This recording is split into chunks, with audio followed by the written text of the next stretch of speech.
Bonjour, je m'appelle Jacques Méry, 3 évadés restés en liberté à la suite de l'évasion de l'unité spéciale de correction.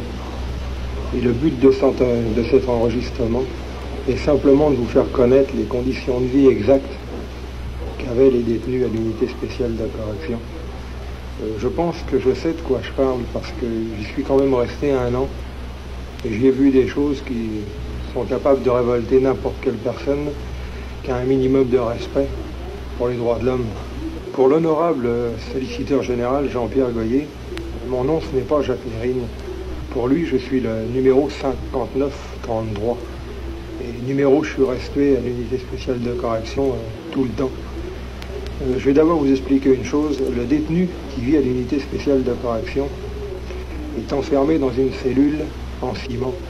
C'est-à-dire qu'il n'a aucun châssis, aucune fenêtre, que tout ce qu'il voit, c'est 4 murs de ciment, un mur de ciment au-dessus de lui et une porte fermée complète. Il n'a aucun contact avec un autre détenu d'une cellule à une autre parce qu'il ne peut ni le voir, ni lui parler parce qu'il ne l'entend pas. Ce genre de cellule donne un peu l'impression, vous savez, d'une boîte, d'un carton d'allumettes. Si on mettait une mouche dedans avec un petit trou pour la faire respirer, c'est à peu près le genre de conditions de vie qu'on offre aux détenus de l'unité spéciale. Maintenant, je vais vous préciser une chose. Un détenu de l'unité spéciale ne voit jamais la nuit. C'est-à-dire la nuit noire, comme vous la voyez, avec le ciel étoilé, tout ça. Il ne peut pas la voir. Pour la seule unique raison que dans sa cellule, qui est en ciment, on lui laisse la lumière 24 heures par jour. Motif sécurité. Car à l'unité spéciale, tout ce qui est inhumain, en fin de compte, est toujours motivé par des motifs de sécurité. Bon, on va commencer par le début. Alors, quand un détenu arrivait, parce que je pense que ça a quand même un peu changé, quand un détenu arrivait à l'unité spéciale de correction, la première chose qu'on lui faisait, c'était de faire prendre sa douche. C'est très propre et c'est très bien, j'ai rien contre. Après, ce détenu-là était promené à moitié nu devant les gardiens, j'allais dire les screws, mais je vais rester correct quand même. Certains ne sont pas homosexuels, mais certains le sont sûrement à la manière dont ils nous regardent, je le pense. En passant.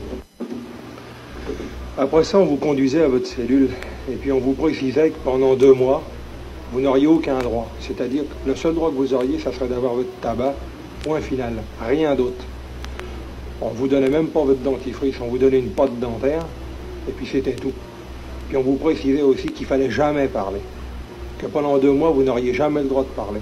La seule chose que vous avez le droit, c'est le soir, pendant 1h30, vous pourriez peut-être crier d'une cellule à une autre pour entendre une voix amie ou un copain qui accepte de vous répondre. Je précise bien que ça s'est passé il y a 1 an. Quand je suis entré, c'est dans ces conditions-là que moi, personnellement, j'ai été accueilli par les officiers du solliciteur général.